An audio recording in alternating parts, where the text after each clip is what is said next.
Hola mis amigos, un placer saludarlos hoy desde Colombia. Aquí en Bogotá estamos en estos momentos a unos 17 grados centígrados, un poco nublado, ese cielo blanco que a veces ayuda mucho más cuando uno va a hacer una grabación o tomar unas fotografías.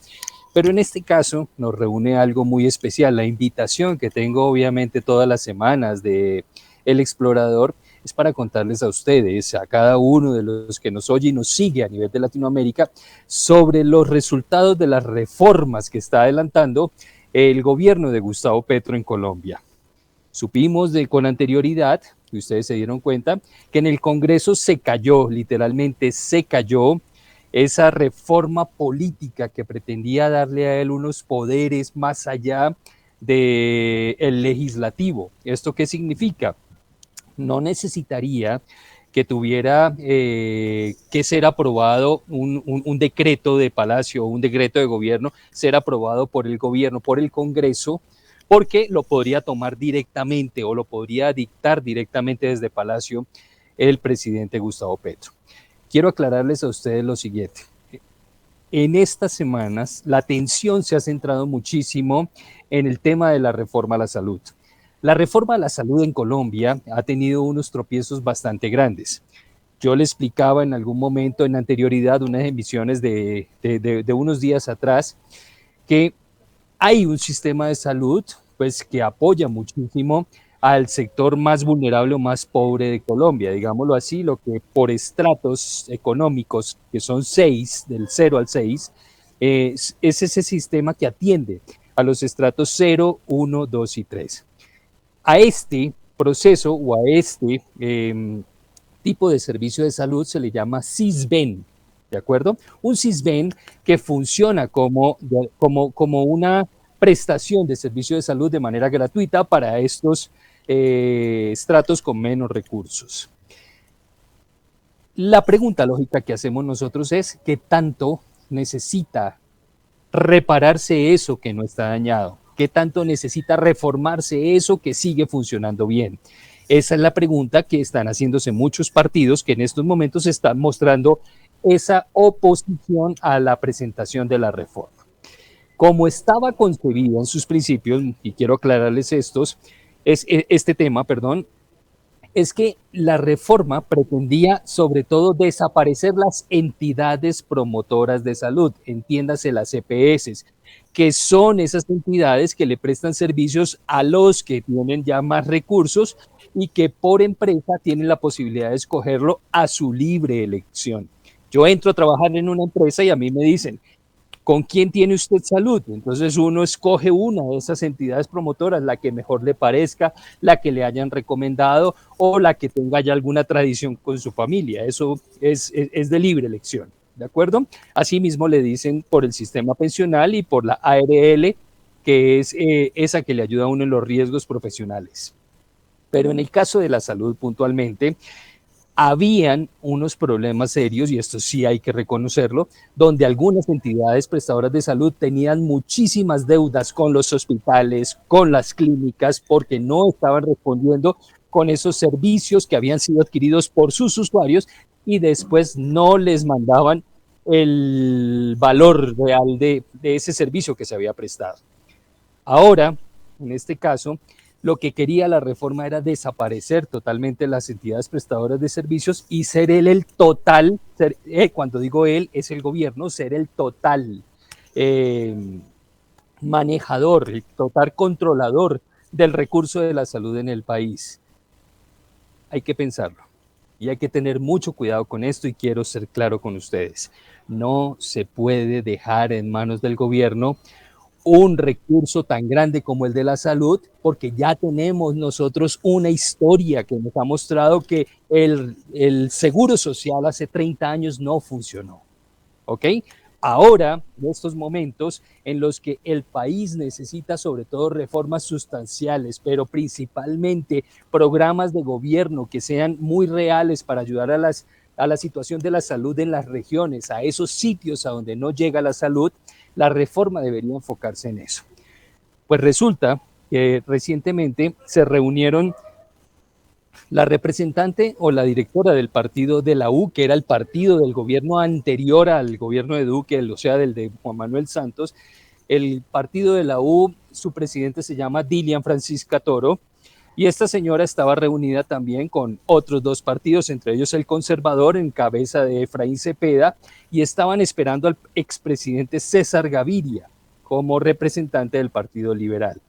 Evidentemente ahí no están invitando ni a Cambio Radical, ni siquiera al partido de la oposición, que es el partido del gobierno anterior de Duque, Centro Democrático, porque evidentemente saben que va a haber una oposición total al sistema de salud. Y decían puntualmente, en este caso, porque con mucha convicción salió el ministro del Interior, Alfonso Prada, a decir que ya estaba en un 99% concertada esa reforma a la salud. Y solo faltaba el 1% del presidente, el expresidente César Gaviria, quien no fue. Yo que hice un TikTok hace poco en las ruedas donde decía puntualmente, hombre, 99% ya concertados por los tres partidos que se sentaron con el gobierno, no han tenido en cuenta a los otros. Sin embargo, ese 1% depende del papá de María Paz. ¿Quién es María Paz? La ministra de Cultura, recientemente nombrada por Gustavo Petro, que es hija del expresidente Gaviria. ¿Esto qué significaría? Vamos a ver. Lo que pasa es que va a entrar al Congreso. Y sin embargo, en declaraciones de hoy, dijeron estos representantes de los partidos que estuvieron negociando con el gobierno que todavía no se atrevían a firmar nada porque estaban esperando a que en el momento en que se lanzara la aprobación en el Congreso, mirarían si realmente se hicieron esos ajustes que se están pidiendo realmente. ¿Qué son esos ajustes? Que las entidades promotoras de salud se vuelvan gestoras de salud que tendrían un control más administrativo, pero no presupuestal. Todavía sigue preocupando esa parte. Y por otro lado, los centros de atención en salud de las provincias, de los diferentes sectores del país, pues que tengan unas funciones específicas de atención primaria, que es la que tienen que tener. Ese es el otro ajuste que estaban pidiendo ellos. Vamos a ver cómo funciona ese tema de la aprobación en el legislativo para ver si la reforma tiene. Esperemos que realmente haya toda la oposición necesaria con el fin de que si se logra sacar una reforma a la salud, sea realmente lo que el país necesita. Este es mi primer informe. Segundo, vamos a hablar nosotros ahora de la reforma pensional. En el gobierno se ha presentado una propuesta de reforma pensional porque existe, ¿no? Un centro, existe algo que se llama Colpensiones, ¿de acuerdo?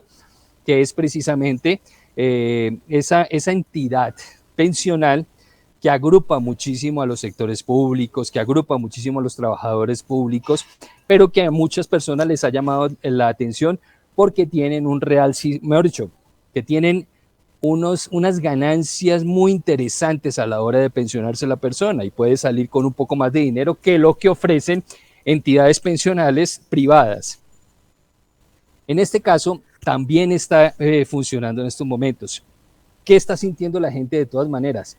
Quieren, al parecer, manejar todo ese recurso, también el gobierno, porque necesitan abastecer mejor dicho, los dividendos y los recursos para el gobierno nacional, y lo que hacen es que metiéndose un poquito con las pensiones, creo que lograrían una partida presupuestal bastante interesante donde son billones de billones, ¿de acuerdo? A la gente no le gusta eso, y eso quiero que lo entienda el gobierno también, pero sobre todo que en Latinoamérica lo puedan entender. Hombre, no debe definitivamente meterse con un sistema pensional. La gente es libre de poner su pensión donde quieran, pero no pretendan desaparecer los sistemas privados solo para volverlo todo público. Eso no lo quiere el país. Ese es mi segundo informe. Y finalmente quiero contarles a ustedes que definitivamente hay cosas que la gente está esperando. Cuando se habla de un gobierno de cambio, se esperan realmente cambios. En este país donde la mermelada se está viendo, sobre todo en este gobierno, en el que ha tenido que llegar a unos acuerdos con sectores de gobierno de oposición y con otros partidos que le han ayudado de alguna manera a estar donde está el gobierno del pacto histórico, evidentemente no hay una panorámica optimista de cambio real. Nosotros seguimos aquí esperando, yo seguiré informándoles a ustedes cuáles son los beneficios que pueden traer esas reformas. Hasta el momento vamos en un 30%. Necesitamos que nos convenzan de un 70% más para creer que realmente hay una propuesta seria de ayuda y de cero interés de corrupción. Un abrazo grande, soy Francisco Espinel, desde Bogotá los saludo y siempre saben que cuentan conmigo. Hasta luego.